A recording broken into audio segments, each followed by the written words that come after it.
Donc voici la correction de l'interrogation numéro 2. Alors première question, on vous donne 3 forces et on vous demande de déterminer la résultante de ces 3 forces. Alors pour ça, vous pouvez utiliser la méthode de votre choix. Ici, moi j'ai utilisé la méthode des chemins. Donc je pars du départ de la force 1, je prends la force 1, j'arrive au bout. Ensuite, je prends le chemin de la force 2, ça veut dire que je monte de 2 carrés et que je vais de 8 carrés vers la gauche. Ensuite, je prends le chemin de la force 3, c'est-à-dire que je descends de 4 carrés et j'avance de 5 carrés vers la droite.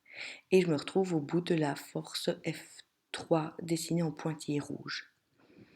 Ma résultante est donc la force qui part de l'origine des 3 forces et qui va à cette extrémité. Alors, quelles sont les caractéristiques de ces forces? Le point d'application, c'est le départ des 3 forces. La direction, vous voyez que c'est oblique. Sens vers la droite et vers le haut. Et l'intensité, alors pour ça, vous mesurez sur le dessin. Comme vous savez que 2 carrés, ça fait 0,5 newton et que 2 carrés, ça fait 1 cm. Vous mesurez et vous obtenez une intensité de 1,35 newton. Alors, exercice 2. On vous dit, Émile est un amateur de vélo. Il arrive à maintenir une vitesse de 35 km/h sur une route rectiligne, donc ça veut dire en ligne droite, de 3 km de long. Et pendant tout le parcours, Émile doit lutter contre un vent de face de 150 newtons. On vous demande de réaliser un schéma de la situation et de noter les forces qui agissent sur Émile, sachant que les forces de frottement sont considérées comme constantes et ont une valeur de 50 newtons. Alors voilà, je dessine Émile, donc première force facile à placer, je sais déjà le poids, vertical vers le bas. Et comme Émile est sur une route horizontale, eh bien la force du sol, verticale vers le haut. Je sais que ce sont les seules forces verticales et qu'elles s'annulent, donc ici, je sais qu'elles ont la même longueur. Quelle autre force agit sur Émile? Il y a le vent, donc qui va à contresens d'Émile, et vous avez les forces de frottement qui vont elles aussi à contresens d'Émile. Donc on se retrouve ici avec 4 forces. Alors je vais essayer de déterminer la valeur de toutes ces forces, mais pour ça, je sais que lorsqu'un corps se déplace en ligne droite à vitesse constante, il faut que la somme des forces qui agissent sur lui soit nulle. Donc autrement dit, ici, il me manque une force, qui est la force qu'Émile exerce sur son vélo, la force motrice. Et on sait que cette force motrice, forcément, elle va aller vers l'avant et elle va devoir lutter contre les 2 autres forces. Je peux maintenant calculer toutes les forces. Donc je sais que G, c'est M fois G, donc 60 fois 9,80, 588,6. La force du sol est égale à G, puisque le cycliste est en équilibre. La force du vent, on nous la donne 150 newtons. La force de frottement, on nous la donne 50 newtons. Donc, pour qu'Émile puisse garder sa vitesse, il faut qu'il exerce une force de 200 newtons vers la droite. Alors, exercice 3, on vous demande, un objet peut-il à la fois être en mouvement et en équilibre? Eh bien oui, nous venons de le voir. Parce que pour qu'un objet soit en équilibre, il faut que la somme des forces qui agissent sur lui soit nulle. Donc, dans ce cas, le mobile sera soit au repos, soit en MRU, c'est-à-dire en mouvement à vitesse constante et en ligne droite. Donc, il est effectivement possible d'être à la fois en équilibre et à la fois en mouvement, à condition que le mouvement soit en ligne droite et à vitesse constante.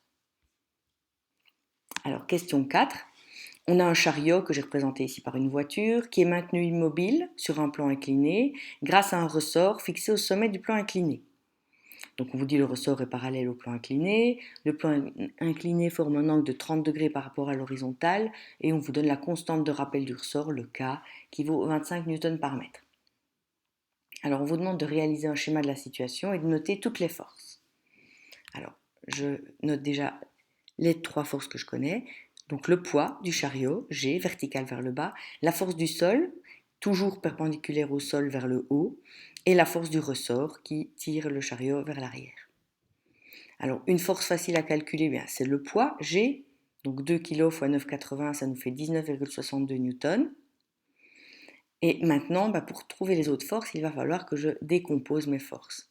Alors, je vais décomposer mes forces suivant la parallèle et la perpendiculaire au plan incliné. Donc ici, la seule force qui m'ennuie, c'est le poids, qui est oblique par rapport au plan incliné. Alors, j'ai tracé ici un parallélogramme, et je peux donc remplacer la force G par une force perpendiculaire au plan incliné et une force parallèle au plan incliné. Et comme je sais que mon système est en équilibre, puisque mon chariot est immobile, je peux donc dire que Les forces perpendiculaires au plan incliné s'annulent, donc F sol est égal à G perpendiculaire, et les forces parallèles au plan incliné s'annulent, donc F ressort égale G parallèle. Cela va nous permettre de trouver la force du ressort. Parce que je sais que la force du ressort est égale à G parallèle, alors vous voyez ici j'ai assuré un triangle en jaune, un triangle rectangle, dont je connais l'angle de pointe qui vaut 30 degrés, c'est l'angle du plan incliné. Donc je vais pouvoir trouver G parallèle qui est le côté opposé à l'angle de 30 degrés. Donc grâce à SOHCAHTOA, ici je prends le sinus, F ressort égale G fois le sinus de 30 degrés. Je remplace par chaque valeur et je trouve que F ressort vaut 9,81 newtons. Si je connais la force du ressort, eh bien, je vais pouvoir trouver son allongement parce que je sais que la force du ressort, c'est K fois l'allongement. Donc l'allongement égale la force divisée par K. Donc 9,81 divisé par 25, ça nous fait 0,39 mètres. J'ai donc un allongement de 39 cm.